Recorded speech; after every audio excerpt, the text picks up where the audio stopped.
Today's panel has a bit of a long-winded background to it.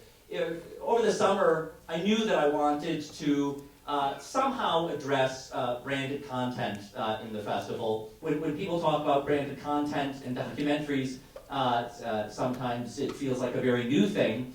But as I wrote in the program, I would remind you that branded content documentaries goes all the way back to the days of Robert Flaherty. Nanook of the North was paid for by a fur company. And probably the only reason anyone thinks of the Revlon Fur Company to this day is because of their patronage of Robert Flaherty. Contemporary times, you could think of Ken Burns' long relationship with General Motors.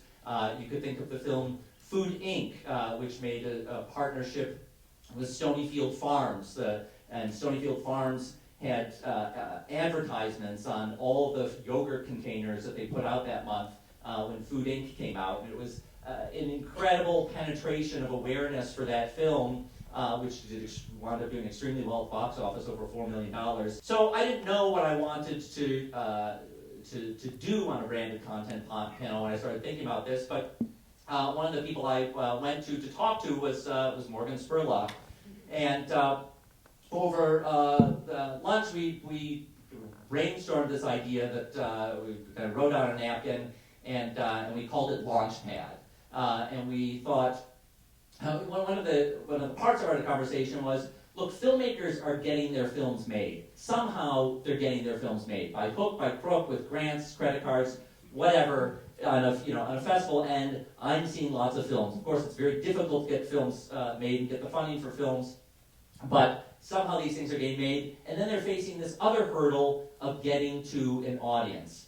And we were trying to think about, what could we do to help films take that next step, get to an audience? These films that have gotten made, you watch them in festival contexts like DOC NYC, you can see that audiences respond to these films strongly. They're films that people go home and have conversations with, for weeks and months to come afterwards.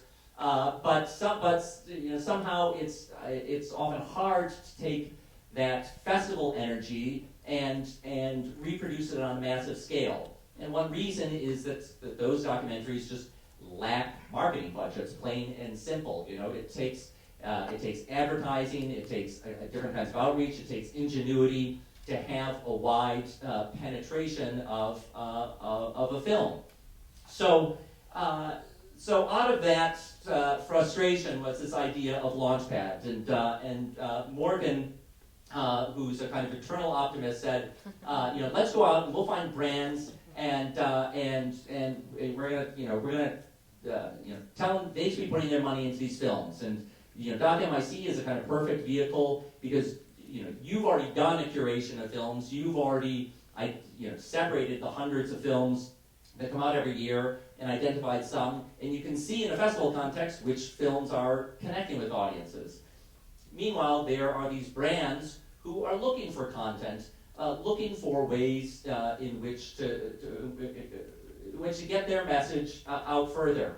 And a lot of what I've seen over the years is brands hiring filmmakers to make sometimes short films, sometimes exquisitely produced short films, sometimes short films with lavish budgets. But where these short films go, maybe they go on YouTube, maybe they go on the brand's website. They don't necessarily connect with audiences, and sometimes I think it can be a frustrating process because the brand hires a filmmaker, you're hiring someone from scratch, and you don't know what you're going to get. And the concept of Launchpad is, to match brands with films that are finished. You know what you're going to get. You know whether this film is going to make sense for your brand or not. A couple months ago, Morgan called me up and said, "Remember that crackpot idea we had? It's not so crackpot anymore. I took it to Claudia Strauss at Gray, and she really loves this idea. And Gray, as an international company of communications and advertising, they have these relationships with brands. In the same way that NYC has a relationship with filmmakers, Gray has a relationship with brands. Claudia Strauss is very excited about this. For the last couple months, we've been talking about this, kind of brainstorming the way it would work. It's still, I would say, an incubating idea, and in fact, part of this conversation is a way to continue incubating that idea.